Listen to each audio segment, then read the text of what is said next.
Ryan's Office Revenge. I knew the company was finished the moment Brandon Coleman walked through those glass doors with his $300 haircut and that smirk that screamed MBA knows better. Not when the quarterly reports looked like a crime scene, not when they replaced the decent break room coffee with some organic nonsense that tasted like disappointment mixed with false hope. It was that exact moment when this 26-year-old kid strolled into our conference room like he owned the place. My name is Michael Hayes. I'm 48. Been building and fixing systems since before this kid knew what a computer was, and I should have seen this disaster coming from a mile away. Brandon was our new CTO, fresh out of some fancy business school where they apparently teach you that experience is just another word for outdated. He'd probably never touched actual hardware in his life, never spent a weekend in a server room fixing what broke while everyone else was at barbecues and birthday parties.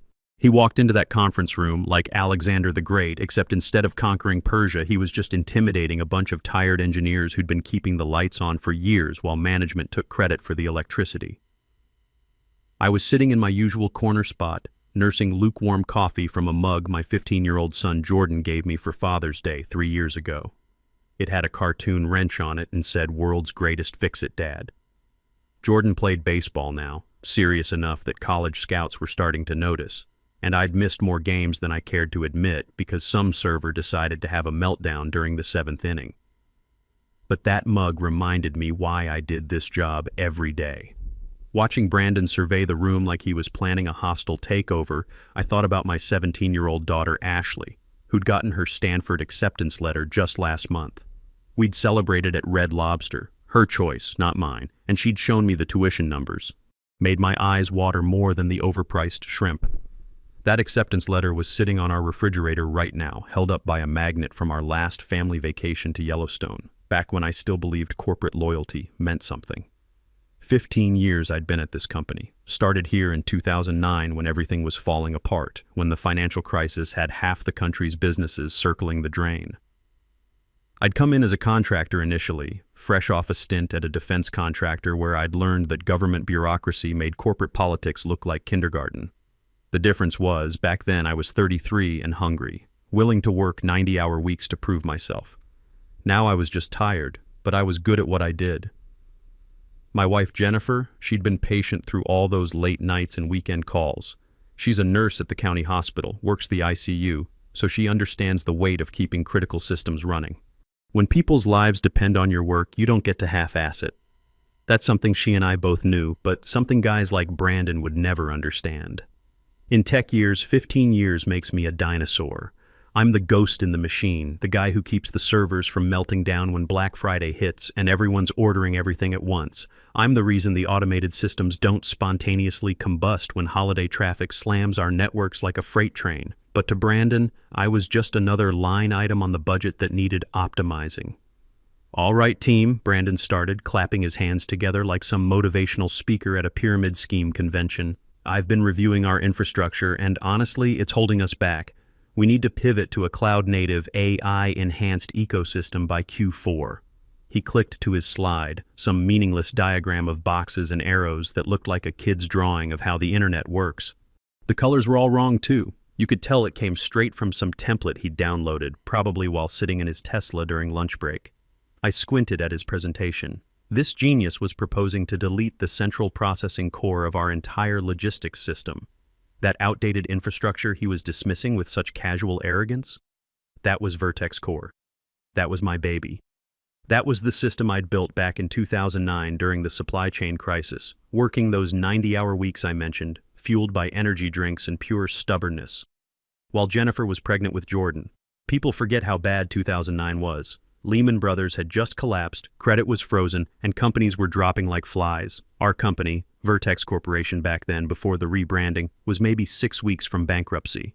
Vendors wouldn't ship without cash up front, customers were defaulting on payments, and our existing system couldn't handle the chaos. I built Vertex Core in that crucible, writing code that could adapt when supply chains shifted overnight, when reliable vendors disappeared, when payment methods changed daily. That system literally saved the company. While other businesses were failing because they couldn't track inventory or process payments, we kept running. We went from near death to profitability in 18 months, and Vertex Core was the engine that made it possible. But Brandon? Brandon saw legacy code that didn't fit his vision of the future. "Excuse me," I said, my voice rougher than usual. I hadn't spoken up in a meeting in months. Every head in the room turned to look at me. "That infrastructure processes 87% of our vendor transactions. You eliminate that module and you're not pivoting, you're committing corporate suicide." Brandon turned to me with that look. You know the one. The expression guys like him perfect while listening to business podcasts at double speed during their morning jog. He looked at my gray hair, my faded polo shirt that Jennifer had bought me for Christmas 2 years ago, then checked his Apple Watch like my existence was wasting his precious time. "And you are?" he asked, playing dumb. He knew exactly who I was. I was the guy whose salary made the CFO wince during budget meetings, but who nobody had the guts to fire because when things broke at 2 a.m. on a Sunday, they needed me to fix them. "Michael Hayes," I said, keeping it simple. "I built the foundation you're trying to demolish." Brandon chuckled, this wet, patronizing sound that made my skin crawl. "Right, Michael. I appreciate what you accomplished back in the day, but we're not running a technology museum here. We're engineering the future. And frankly, your monolithic approach is creating dependencies. We need agility. We need scalability. We don't need whatever this legacy situation is." The word legacy hung in the air like a bad smell. The other engineers stared at their laptops, terrified. They knew what was coming. They understood I wasn't just the architect of our systems. They knew I wasn't even technically an employee anymore, but Brandon was too busy admiring his reflection in the conference room windows to do his homework. See, back in 2009, when this company was bleeding money and facing 2 federal lawsuits from vendors we couldn't pay, they couldn't afford my consulting rate. I was an independent contractor charging $200 an hour, which made the accounting department weep actual tears. The company was maybe 8 weeks from filing Chapter 11, and they needed someone who could build systems that worked when everything else was falling apart. So my lawyer, Rachel Pierce, a sharp woman who works out of a converted warehouse downtown and charges by the quarter hour, came up with a different deal. She'd handled IP negotiations for defense contractors and knew how to structure agreements that protected both parties. I didn't sign an employment contract. I signed a licensing agreement. I incorporated my own company, Hayes Technology Solutions LLC, and I licensed the Vertex core platform to them. Think of it like leasing a car. You don't own the vehicle, you just pay for the right to use it. And like any smart landlord, I kept the master keys. The beauty of the arrangement was that it solved their cash flow problem while protecting my intellectual property. They got immediate access to the system they needed to survive, and I got guaranteed annual payments that were smaller than my consulting rate but more predictable. It was a win-win, except nobody bothered to explain the details to hotshot MBAs who showed up 15 years later. Brandon didn't know any of that. He saw a 48-year-old guy with gray temples and assumed I was some legacy hire from the old days, dead weight he could cut to make room in the budget for 3 fresh college grads who'd work for peanuts and stock options. He thought he was firing an outdated employee. He didn't realize he was trying to evict the property owner. "Okay, Brandon," I said, leaning back in my chair, the plastic groaning under my weight. "You're the boss. Agility, scalability. Got it." He smirked, turning back to his meaningless diagram. The slides looked like they came straight from a McKinsey presentation template.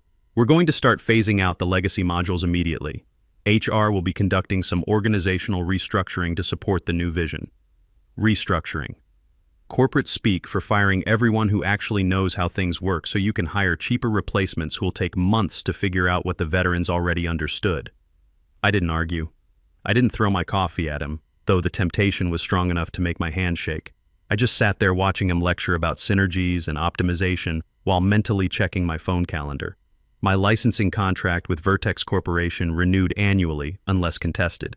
The next payment was due in 8 days.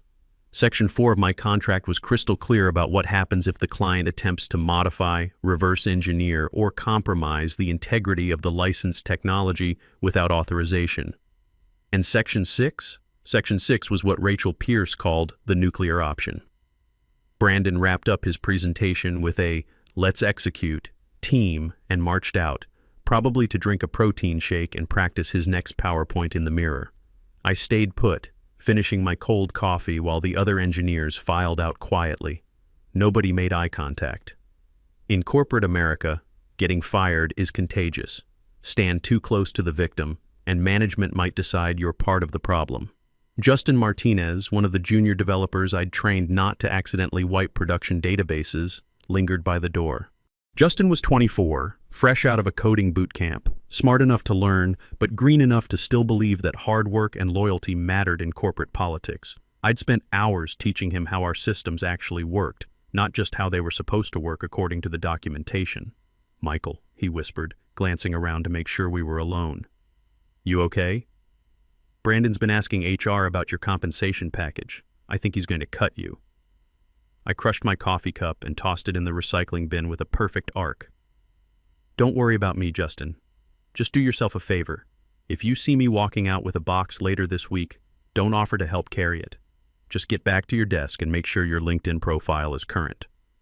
He looked confused, maybe a little hurt that I wasn't more upset. Kid didn't understand yet that when you've been in the trenches as long as I had, you don't panic when the amateur pulls the pin on a grenade. You just note the time and start calculating casualties. I walked back to my desk, well, my designated workspace, technically, and logged into my private administration console, not the company one with all the monitoring and access logs, but the one hosted on a secure server in Iceland that costs me $75 a month and operates under Scandinavian privacy laws. Brandon wanted a revolution. He was about to get an education in the difference between disruption and destruction. The isolation started subtle, like mold growing behind drywall. First, calendar invites began vanishing from my schedule. The weekly architecture meeting disappeared without explanation. Then strategy planning sessions. I found myself sitting at my desk, listening to muffled discussions from the glass conference room 20 feet away, watching Brandon gesture at whiteboards that I used to control. Through the glass, I could see Brandon performing his presentations like some kind of corporate theater. He was erasing my diagrams, complex flowcharts showing how data moved through our systems, built from years of understanding what actually worked versus what looked good in meetings. He replaced them with buzzwords like holistic integration and platform-agnostic mindset. It's fascinating how quickly you become invisible in corporate America.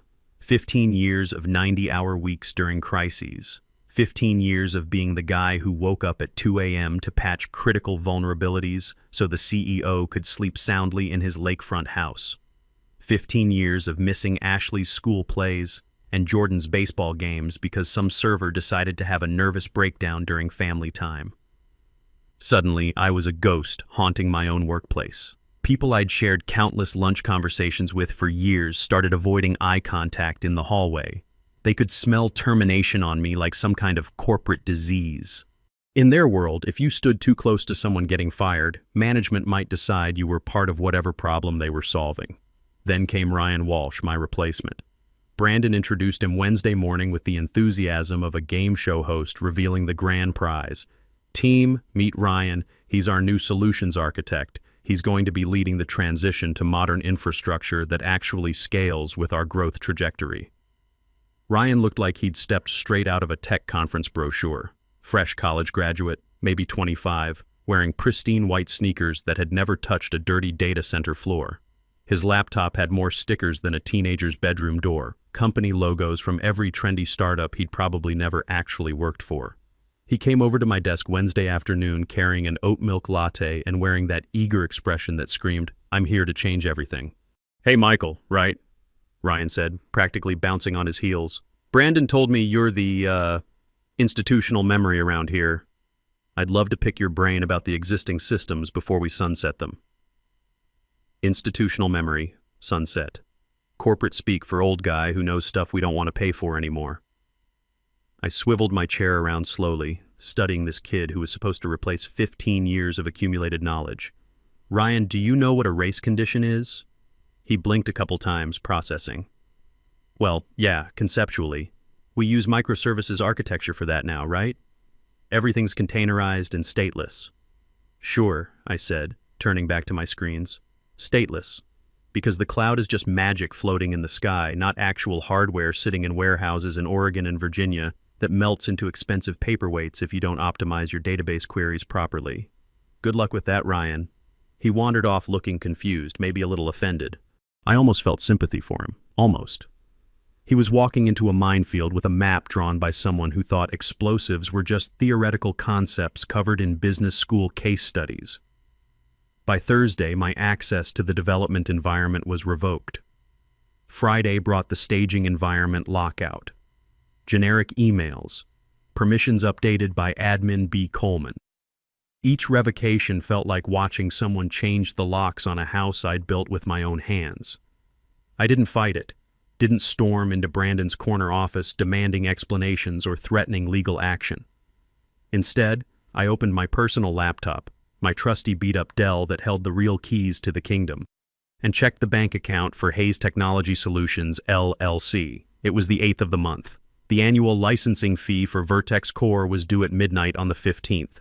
Usually our old CFO, a practical guy named Lawrence, who actually understood that contracts meant something, had it on automatic payment. But Lawrence had been restructured out last month as part of Brandon's efficiency initiatives. I refreshed the banking page, no pending transactions, refreshed again 2 hours later. Still nothing. They were ignoring the payment, probably didn't even know it existed in their rush to modernize everything. I sat there watching the blue glow of my screen, feeling this strange mixture of anticipation and serenity. In their arrogance, they assumed that since I collected a salary, which was actually a consulting retainer disguised as payroll for their tax efficiency, they owned everything I'd ever built for them. Big mistake. I pulled up my copy of the licensing contract, the one I kept in a fireproof safe at home next to our family's important documents. 23 pages of legal language that Rachel Pierce had crafted like a Swiss watchmaker. Clause 3.1, Payment Obligations. Failure to remit licensing fees within 24 hours of the due date constitutes material breach of contract. Clause 3.2, Cure Period. There is no cure period for willful non-payment or unauthorized modification of the licensed software. Brandon had already violated the modification clause by trying to integrate his containerized nonsense on top of my core systems without proper authorization keys. Now he was about to violate the payment clause too. 2 strikes in corporate baseball usually meant you were out, but Brandon didn't even know he was playing the game. I could have warned him, could have walked into his glass office and said, "Hey, hotshot, you're about to default on the software that runs your entire business operation." But then I remembered legacy. I remembered the way he'd looked at me like I was obsolete furniture he couldn't wait to haul to the curb, so I let the clock tick. Monday morning at 3 p.m., HR sent me a calendar invite that made my blood pressure spike and my heart rate settle into that calm rhythm I remembered from my military contractor days when everything was about to go sideways. Subject, brief discussion. Location, conference room, C. Time, 3:30 p.m.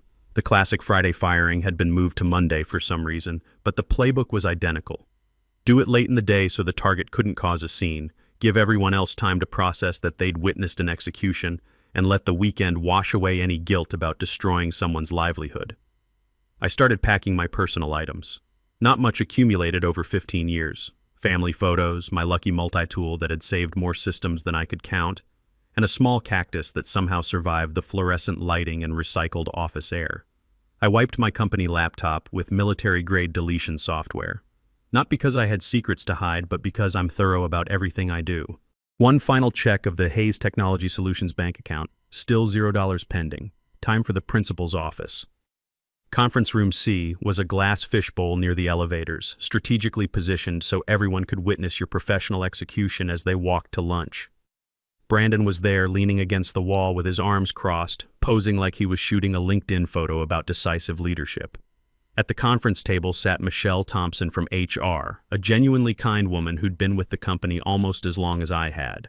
She specialized in apologetic smiles and COBRA insurance explanations, and right now she looked like she'd rather be anywhere else, possibly underwater. "Have a seat, Michael," Michelle said gently, using that tone people reserve for delivering bad news to children. I sat down and placed my manila folder on the table. Brandon eyed it suspiciously, probably thinking it contained performance reviews or customer testimonials I planned to use as evidence for keeping my job. "Michael," Brandon started, not bothering to let Michelle handle the formal termination process. "We've been conducting a comprehensive evaluation of team composition, and as we transition toward our high-velocity cloud-native operational paradigm, we've determined that your skill set doesn't align with our organizational trajectory." "Trajectory," I repeated slowly, nodding like I was absorbing this wisdom. like a rocket ship aimed directly at the ground. His jaw tightened slightly. The mask was starting to slip. "We're terminating your employment effective immediately. Michelle has all the paperwork. Standard severance package, 4 weeks pay plus accumulated vacation time. We'll need your badge and laptop returned today." Michelle slid a stack of documents across the polished table. "We also need you to sign this non-disclosure and non-disparagement agreement to receive the full severance package," she added, looking uncomfortable with the whole situation. I didn't touch the papers. Instead, I looked directly at Brandon. "Just to be absolutely clear, you're terminating our professional relationship completely? No consulting arrangement, no transition period, clean break?" "That's exactly what terminated means," Brandon snapped, his professional veneer cracking like cheap paint. "The sooner we can move forward with our modernization initiative, the better." "Okay then," I said calmly. I reached into my pocket and pulled out my employee badge, sliding it across the table with a satisfying click. Then I lifted my company laptop from my bag and placed it next to the badge. "There you go. I'm officially no longer your employee." "Security will escort you out," Brandon said, pushing off from the wall like he was eager to get this unpleasantness finished. "Wait just a minute," I said, placing my hand on the manila folder. "We've completed the employment termination, but now we need to discuss the vendor relationship." Brandon's eyebrows knitted together in confusion. "What vendor relationship?" I opened the folder and spun the licensing contract around so both he and Michelle could read the header. Hayes Technology Solutions, LLC Software Licensing Agreement, dated March 15, 2009, with automatic annual renewal clauses. "I don't work for you, Brandon. I never really did. My company licenses the Vertex core technology that runs your procurement systems, logistics coordination, and payment processing infrastructure. The employment arrangement was just on-site technical support included in the premium service tier."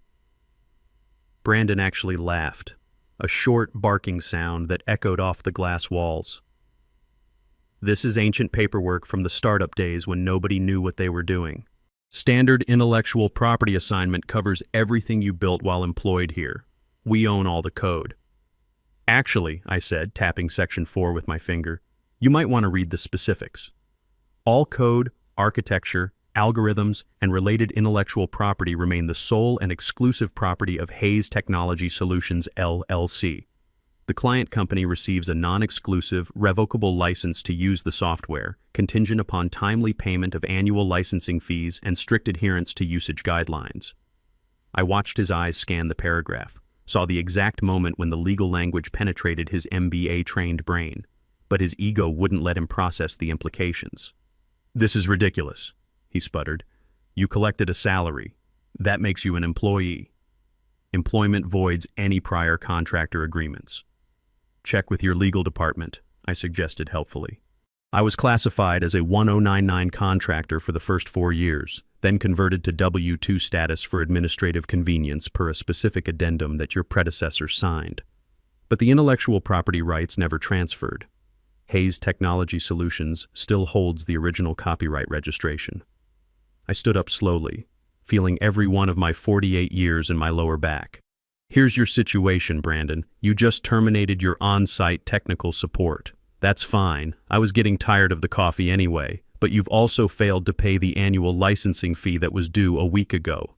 That constitutes material breach of our service contract. I'm not paying you 1 penny, Brandon hissed, his face flushing red above his expensive collar. "Get out of here before I call building security." "That's your choice," I said, walking toward the door.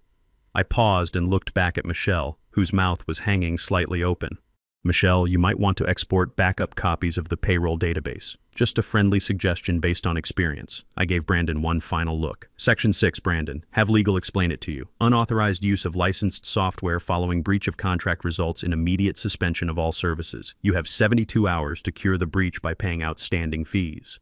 But since you just fired the only person who knows how to maintain the system architecture, I'd estimate you have considerably less time than that." "Get out of my building," he shouted. I walked out past my old desk, past Ryan, who was frantically typing what looked like random keystrokes, past the break room where somebody had put up a motivational poster about teamwork. The parking lot air felt cleaner than it had in months.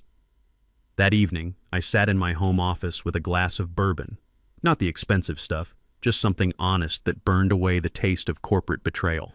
Jennifer was helping Ashley with college application essays at the kitchen table. Jordan was in the backyard, throwing fastballs at the tire swing with mechanical precision that reminded me of well-written code. My personal laptop displayed the Hayes Technology Solutions administrative console, green status lights across the board, inventory module active, vendor, API responding normally, payroll gateway processing transactions. The system had been faithfully serving Vertex Corporation for 15 years, never missing a payment deadline, never failing during critical periods. Until now. I navigated to the license management panel and updated the enforcement protocol from grace period to strict verification. Then I queued the command that would change everything. Revoke license key VTX-001 effective immediately. My finger hovered over the enter key. Monday morning at 8 a.m., when the weekend transaction backlog hit the system and vendors expected their automated payments, Vertex Corporation would discover that their core infrastructure was no longer authorized to function. They wanted modern efficiency. They were about to learn that some things couldn't be disrupted without consequences. I pressed enter. The next morning, my phone started ringing at 8:03 a.m. The first call was from an unknown number. I let it go to voicemail, then another, then 3 more in rapid succession. I could picture the chaos. Warehouse scanners failing authentication, trucks backing up at loading docks because digital manifests showed blank screens, customer service phones lighting up like a Christmas tree as orders died mid-process. At 8:20 a.m., Justin texted me. Everything's down. Dashboard just says contact administrator. Brandon's running around the server room like a chicken with its head cut off. He actually kicked a rack. Kicked it. I smiled, buttering toast while Jennifer got ready for her shift at the hospital. Everything okay? She asked, noting my unusually good mood for a Monday morning. Just some work drama, I said. I'll tell you about it later. At 8:35 a.m., my phone rang again. This time the caller ID said Vertex HQ. I answered on the 4th ring, putting it on speaker while I watered the small cactus on my windowsill. Hello, I said, voice groggy like I'd just woken up. Michael, this is Brandon. His voice was an octave higher than normal, strained like a guitar string about to snap. We have a situation. The entire system is down. All of it. We think someone planted a logic bomb. Did you leave something running?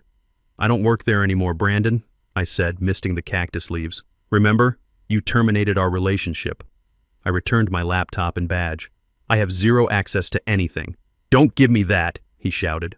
I could hear chaos in the background. Phones ringing, people yelling, what sounded like someone crying. The error message says license invalid. What did you do? Oh, I said, feigning sudden realization. The annual licensing fee. Yeah, I mentioned that Friday. Did you guys pay the invoice? I told you we're not paying that extortion. It's not extortion, Brandon. It's a contract. And since you didn't pay, and since you fired the on-site administrator, the software reverted to its default state. Which is off.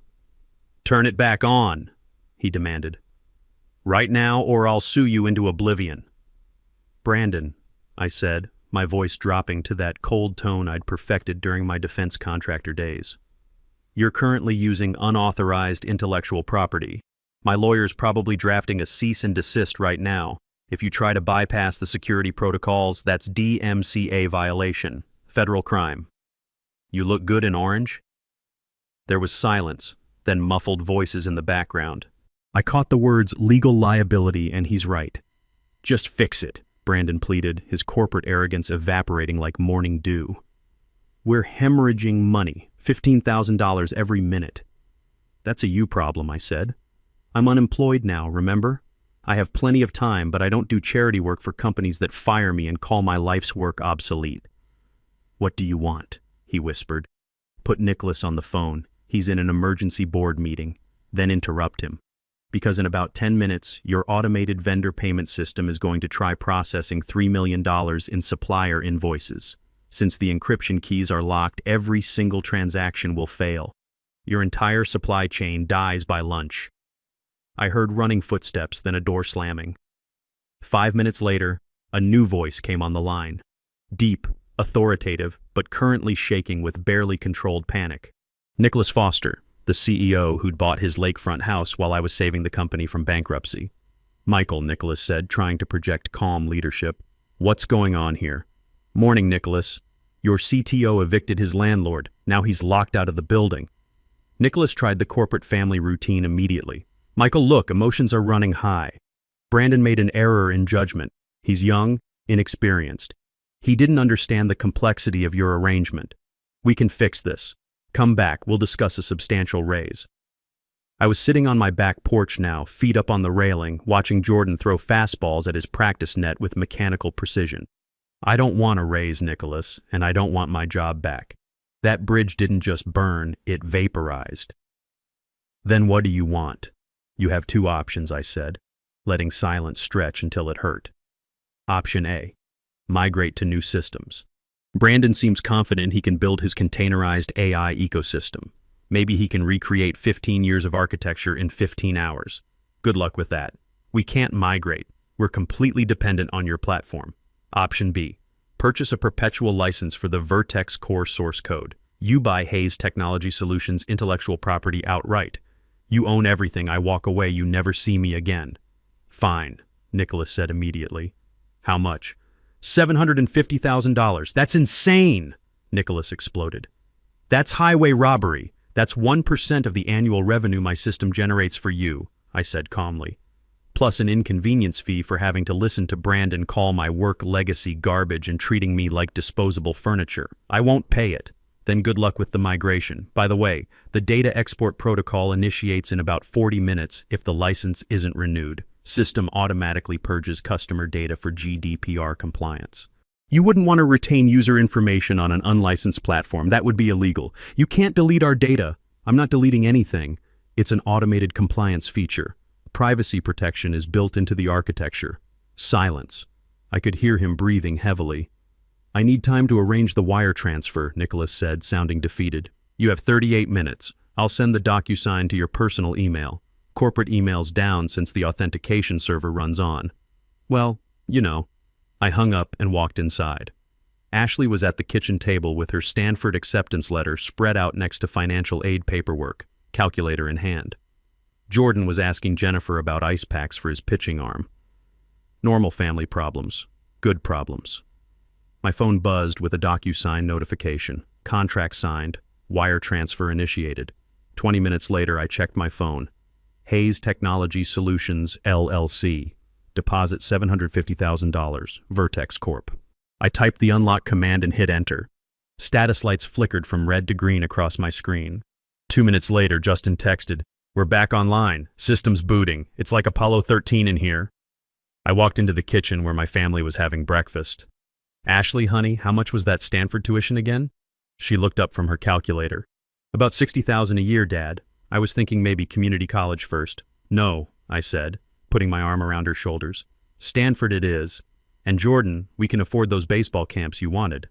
Jennifer raised an eyebrow. "Michael, what exactly happened at work?" "I got a severance package," I said, "a very generous one." 3 weeks later, I was sitting in the conference room at Pinnacle Logistics, Vertex's biggest competitor. Their engineering director, a sharp woman named Christine Martinez, had heard rumors about what happened. "Word is you burned Vertex to the ground and sold them the ashes," she said with a grin. "I enforced a contract," I replied. "Strictly business. We could use someone with your expertise and your business sense. What are you offering? Consulting contract, your own terms, plus equity. Help us build something that makes Vertex Core look like a pocket calculator." I thought about Brandon, probably still trying to understand what had hit him. About Nicholas, probably questioning his hiring decisions. About the lesson they'd learned about respecting the people who actually build things. "Deal," I said. That evening, I sat in my upgraded home office, good bourbon on the shelf, watching Jordan practice pitches in the backyard, while Ashley worked on essays at the kitchen table. The old licensing contract hung framed above my monitor, Section 4, the paragraph that had secured our family's future. I thought about all the other experienced professionals out there, getting pushed aside by younger managers who mistake innovation for disruption, who confuse wisdom with obsolescence. We're still here, still building the foundations that keep everything running. Sometimes the most powerful weapon against corporate arrogance isn't anger or confrontation. It's simply knowing exactly what you're worth and having the paperwork to prove it. They can fire the employee, but they can't fire the landlord, especially when he's the only one with the keys to the building.